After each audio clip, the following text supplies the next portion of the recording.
Hay algo que nadie te dijo cuando aprendiste a preocuparte. No te lo dijeron porque ellos tampoco lo sabían. Porque la preocupación llegó envuelta en algo que parecía responsabilidad, parecía madurez, parecía la única respuesta honesta ante un mundo que no ofrece garantías. Pero hay una diferencia entre cuidar algo y torturarte con ello, y esa diferencia lo cambia todo. Esta noche quiero hablarte de algo que va más allá de técnicas para calmar la mente, más allá de afirmaciones, más allá de consejos para respirar mejor cuando el pecho se aprieta. Lo que vamos a explorar juntos es más radical que todo eso. La posibilidad de que la preocupación no sea una señal de que algo está mal, sino una señal de que olvidaste algo profundo sobre ti misma. Y ese olvido tiene remedio. No un remedio instantáneo, no una promesa vacía, sino una comprensión tan honda que, cuando la habitas de verdad, la preocupación deja de tener sentido. No la suprime, la disuelve, porque ya no hay donde aterrizar. Si algo en lo que acabas de escuchar resonó, quédate. Dale like a este video ahora, no como un gesto automático, sino como una señal para ti misma. Estoy lista para mirar mi realidad de otra manera. Y suscríbete al canal, porque este espacio no existe para entretener tu mente. Existe para recordarte quién eres. Vamos adentro. Valeria tenía 38 años y vivía en un apartamento de Ciudad de México con vistas a un patio interior que nunca recibía sol directo. Trabajaba desde casa, lo cual significaba que el trabajo nunca terminaba realmente, que el límite entre el esfuerzo y el descanso se había vuelto invisible. Todas las noches, antes de dormir, revisaba la lista de cosas que podían salir mal. No la hacía en papel, la hacía en su cabeza, con una eficiencia inquietante. El cliente que no había respondido, el contrato que todavía no llegaba, la conversación que quizás había dicho mal, el dinero que alcanzaba pero que podría no alcanzar el mes siguiente, la relación que estaba bien pero que en algún momento podría no estarlo. Ella creía que eso era ser responsable, y entiendo por qué. Porque en algún momento de su vida, alguien, quizás sin querer, le enseñó que estar preparada para lo peor era una forma de protección. Que si anticipabas el dolor con suficiente claridad, de alguna manera lo mitigabas. Que la vigilancia constante era la única respuesta honesta a un mundo incierto. Pero Valeria no dormía bien. Tenía el maxilar tenso cada mañana. Tomaba café que ya no disfrutaba porque necesitaba algo que la mantuviera funcional. Y lo más curioso de todo, los problemas que tanto anticipaba casi nunca llegaban de la forma en que los había imaginado. Llegaban otros, diferentes, inesperados, y entonces tenía que preocuparse por esos también. La preocupación nunca la había protegido de nada, solo la había agotado antes de que llegara el momento de responder. Neville Goddard decía algo que al principio puede sonar casi irresponsable, que preocuparte por un problema no es trabajar en él, es alimentarlo. Porque la atención sostenida con emoción, sin importar si esa emoción es miedo o entusiasmo, es creativa, construye, refuerza estructuras internas que el mundo exterior eventualmente refleja. No como metáfora poética, como principio de funcionamiento de la conciencia. Tu sistema nervioso aprende a reconocer como real aquello que sostienes internamente de manera repetida. Y cuando la mente pasa horas ensayando escenarios de pérdida, de fracaso, de abandono, no está siendo cautelosa, está practicando. Está grabando un patrón que el cuerpo aprende a habitar como si fuera el estado natural de las cosas. La preocupación no es sabiduría disfrazada. Es imaginación apuntando en la dirección equivocada. Porque sí, tienes imaginación. Esa capacidad de construir escenarios que todavía no existen es una de las facultades más poderosas que posees. Pero como cualquier herramienta, depende completamente de cómo la usas. Un bisturí en manos equivocadas no cura, y la imaginación enfocada en el miedo no protege. Entonces, ¿qué hace Valeria cuando finalmente empieza a entender esto? No cambia sus circunstancias inmediatamente. No recibe el contrato al día siguiente. No desaparecen los clientes difíciles. Lo que cambia es más interior y más profundo que cualquier resultado externo. Una noche, en lugar de repasar la lista de lo que podría salir mal, se quedó quieta, solo quieta, sin buscar respuestas, sin resolver nada. Con el peso de la cobija sobre el cuerpo y el sonido suave del tráfico afuera, y ese silencio extraño e incómodo que aparece cuando dejas de hacer algo que llevabas años haciendo. Y en ese silencio, algo que no tenía nombre pero que se sentía como alivio empezó a filtrarse. No porque los problemas hubieran desaparecido, sino porque ella había dejado de cargarlos sola por un momento. Hay una frase antigua que Neville citaba con frecuencia: «Sé quieto y sabe que yo soy Dios». Y durante mucho tiempo, esas palabras sonaban a instrucción religiosa, a mandato de una autoridad externa. Pero leídas desde la conciencia, dicen algo completamente diferente. La quietud no es inactividad, no es rendirse, no es ignorar lo que existe. La quietud es soltar la ilusión de que tú, desde la superficie agitada de tu mente, tienes que resolver todo, que tienes que anticipar cada amenaza, que la vigilancia constante es lo único que se interpone entre tú y el colapso. Porque hay algo en ti que no necesita vigilancia para funcionar. Tu corazón late sin que lo recuerdes. Tus pulmones respiran mientras duermes. La inteligencia que organiza billones de procesos simultáneos en tu cuerpo en este mismo momento no te pide permiso ni te informa de cada decisión. Simplemente funciona. Y esa misma inteligencia, que en términos simples podríamos llamar el orden que sostiene todo lo que existe, no entra en pánico cuando enfrenta un problema. Tú sí, pero ella no. La pregunta que Neville nos invita a hacernos no es ¿cómo resuelvo esto? La pregunta es ¿puedo confiar en la inteligencia que ya está activa en este asunto? Y confiar no significa sentarse a esperar que todo se arregle solo.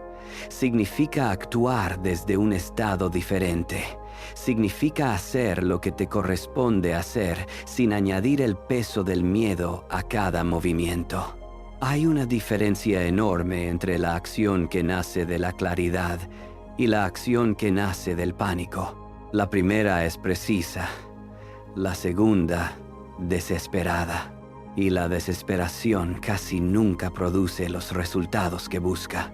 Rodrigo tenía 42 años y había pasado los últimos 6 meses tratando de salvar un negocio que él mismo sabía que necesitaba transformarse. No cerrarse, transformarse. Pero esa distinción, que en la mente tiene mucha lógica, es difícil de sostener cuando llevas semanas durmiendo 4 horas y revisando números que no cuadran. Lo que lo mantenía despierto no era la crisis en sí, era el ensayo constante de la crisis. El monólogo interior que empezaba con ¿qué pasa si? Y terminaba siempre en el mismo lugar oscuro. Un martes por la mañana, sentado en su coche en el estacionamiento de su oficina con el motor apagado y un café que ya se había enfriado en la mano, Rodrigo se dio cuenta de algo.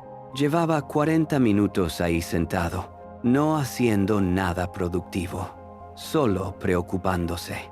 Y en ese momento, con una claridad que lo sorprendió por lo simple que era, pensó: Esto no está ayudando. No está ayudando en absoluto. No fue una revelación dramática. No hubo música de fondo ni lágrimas. Solo ese reconocimiento tranquilo y ligeramente incómodo.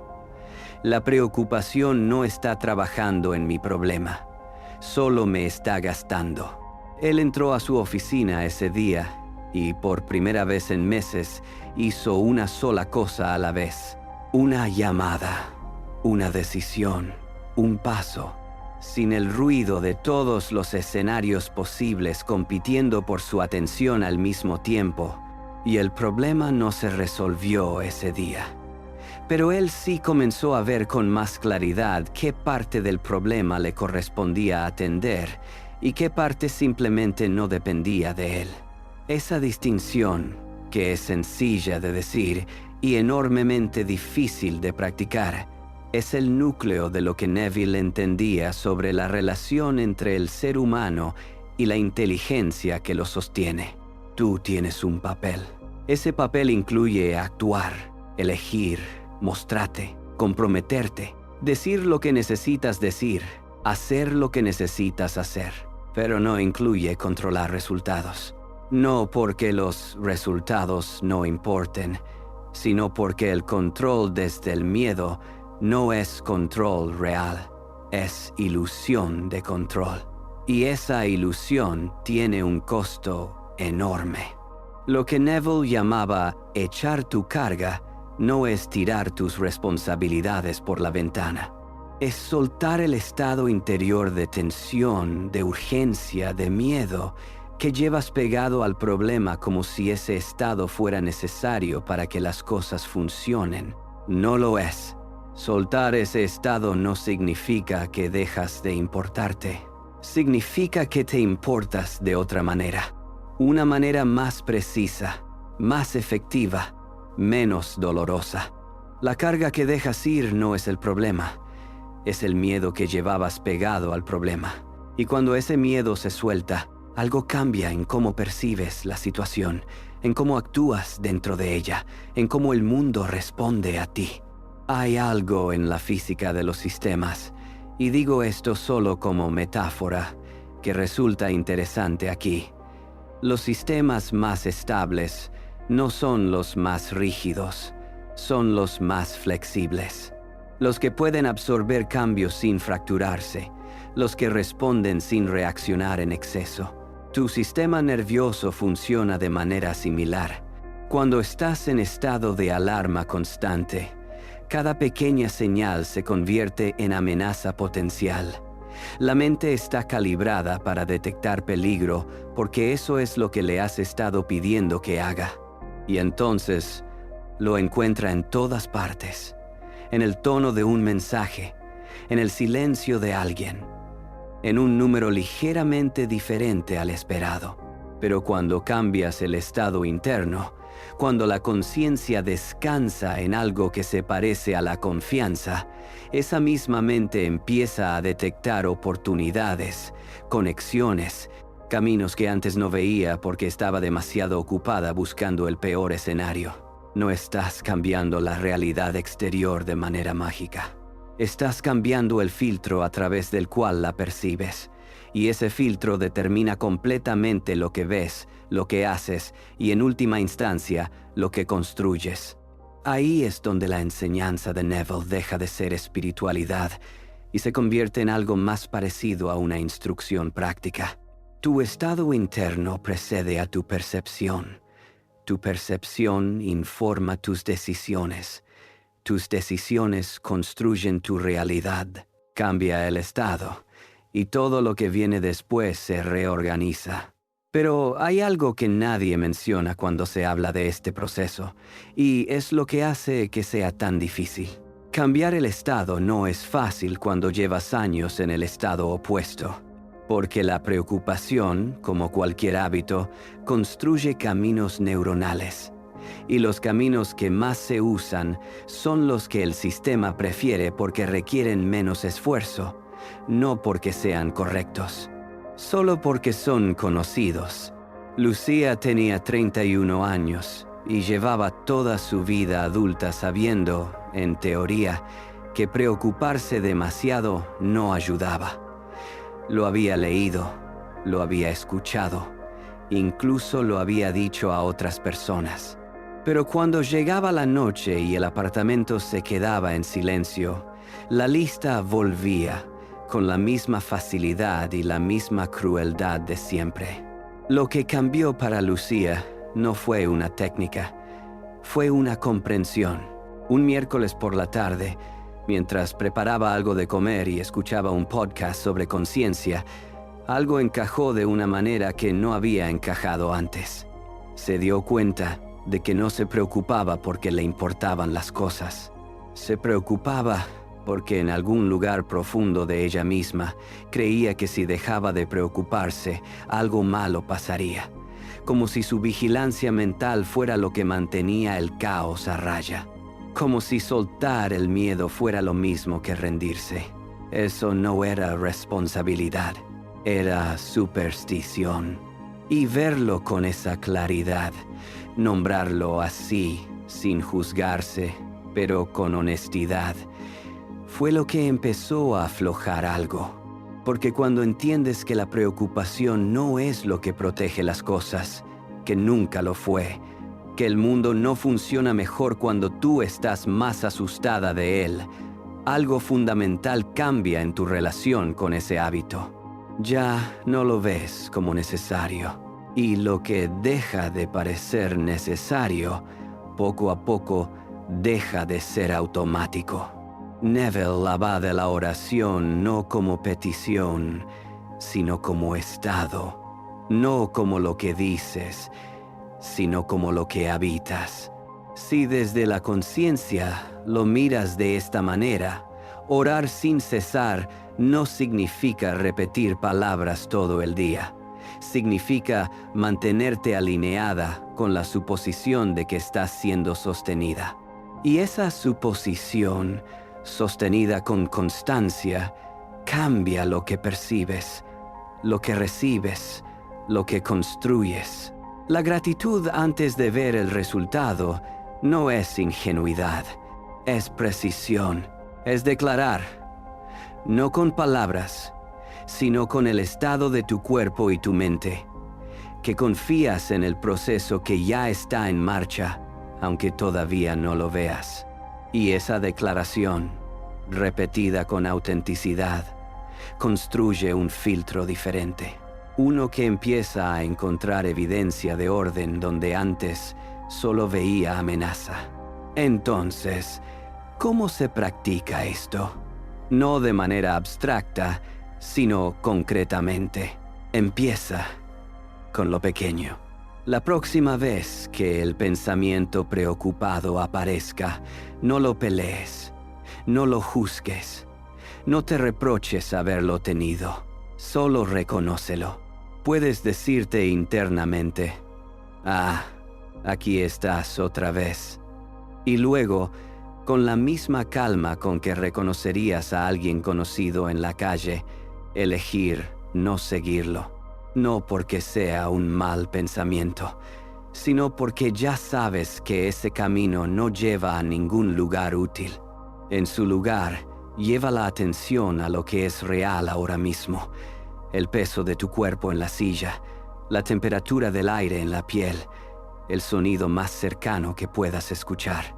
No estás escapando del problema. Estás dejando de ensayar el miedo. Y en ese espacio de no ensayo, algo más claro tiene room para aparecer. Una idea, una dirección, un paso obvio que antes no podías ver porque el ruido del miedo lo tapaba todo. Neville lo describía así. Cuando dejas de interferir, la inteligencia profunda comienza a trabajar. Y esa inteligencia no está limitada por lo que tú puedes ver desde donde estás. Conecta lo que no puedes conectar. Organiza lo que no puedes organizar. Mueve piezas que ni siquiera sabías que existían, pero necesita que tú dejes de obstruirla. La obstrucción es el miedo sostenido. El flujo es la confianza habitada. Y la confianza no llega de golpe. Llega en capas. Llega en los momentos pequeños en que eliges no seguir el pensamiento preocupado y algo no colapsa. En que te permites descansar sin sentirte irresponsable. En que sueltas el control sobre algo y descubres que la situación no empeoró. Esas pequeñas experiencias van construyendo una nueva arquitectura interior. Una en la que la confianza empieza a sentirse más natural que el miedo. No porque hayas forzado el optimismo, sino porque tienes evidencia acumulada de que la preocupación no hacía lo que creías que hacía. Y una cosa más. Algo que Neville entendía y que pocas veces se dice de esta manera. La preocupación nunca fue sobre los problemas. Fue siempre sobre identidad. Cuando te preocupas, en el fondo estás preguntando, ¿soy suficiente para esto? ¿Tengo lo que hace falta? ¿Habrá alguien ahí cuando lo necesite? Y la respuesta que buscas nunca viene de afuera, nunca viene del resultado. Porque aunque el problema se resuelva, si la pregunta sigue viva en tu interior, solo encontrará otro problema al cual pegarse. La respuesta viene de una decisión de identidad, la decisión de vivir desde la asunción de que estás siendo sostenida, de que hay una inteligencia activa en tu vida que no necesita que tú la supervises para funcionar, de que tu papel no es controlarlo todo, sino alinearte con lo que ya está en orden. Esa decisión no es pasiva, es el acto más valiente y más inteligente que puedes tomar.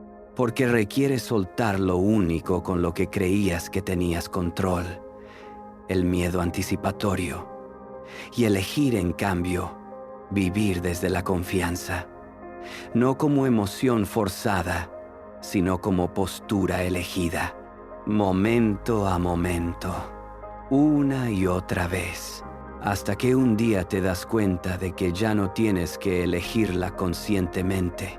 Ya es simplemente cómo te mueves por el mundo. El problema sigue siendo problema mientras lo es, pero ya no te define, ya no te llena entera. Ya no es lo primero que piensas al despertar y lo último que revisas antes de dormir. Ocupa el espacio que le corresponde, ni más. Y tú ocupas el tuyo, anclada, clara, presente. Eso no es indiferencia, es libertad. Y la libertad se siente diferente de lo que creías que se sentiría. No es euforia, no es certeza de que todo saldrá de determinada manera. No es ausencia de dificultades. Es esa sensación silenciosa y extrañamente sólida de que estás bien ahora mismo, aunque todavía no sepas cómo termina esto. Que puedes dar el siguiente paso sin necesitar ver los 10 que vienen después. Que confías en el proceso que no puedes ver completamente porque has empezado a ver evidencia de que existe. Eso es fe, no como dogma, como experiencia vivida. Como el momento en que Valeria cerró los ojos en su apartamento sin sol y por primera vez en meses no hizo la lista, como el momento en que Rodrigo salió de su coche y entró a hacer una sola cosa bien, en lugar de 20 cosas con miedo, como el momento en que Lucía reconoció el pensamiento preocupado sin seguirlo y descubrió que nada se rompió, como el momento que puedes tener tú, quizás esta noche, cuando el silencio llegue y en lugar de llenarlo con lo que podría salir mal, te permitas simplemente estar en él, sin vigilar, sin ensayar, sin cargar. Solo tú, solo este momento, solo la respiración que entra y sale sin pedirte permiso. Y en ese espacio, algo que siempre estuvo ahí pero que el ruido tapaba, empieza a hacerse audible. Un orden que no necesita tu miedo para funcionar. Una inteligencia que ya está activa donde tu atención no llega. una certeza que no viene de las circunstancias, sino de algo más profundo que ellas. Estás siendo sostenida, no como promesa vacía, como ley, como la misma ley que hace que tu corazón no olvide latir mientras duermes. Escribe abajo estas palabras, como una declaración, no para el canal, sino para ti misma. Suelto la carga. Confío en el orden. Y si este video llegó a ti en un momento en que lo necesitabas, continúa con el siguiente. Porque vamos a entrar en algo todavía más concreto. ¿Cómo sostener este estado de confianza cuando las circunstancias afuera todavía no reflejan lo que ya cambió adentro? ¿Cómo mantenerte anclada cuando el mundo antiguo intenta convencerte de volver al miedo? Ese es el siguiente paso, y ya estás lista para él.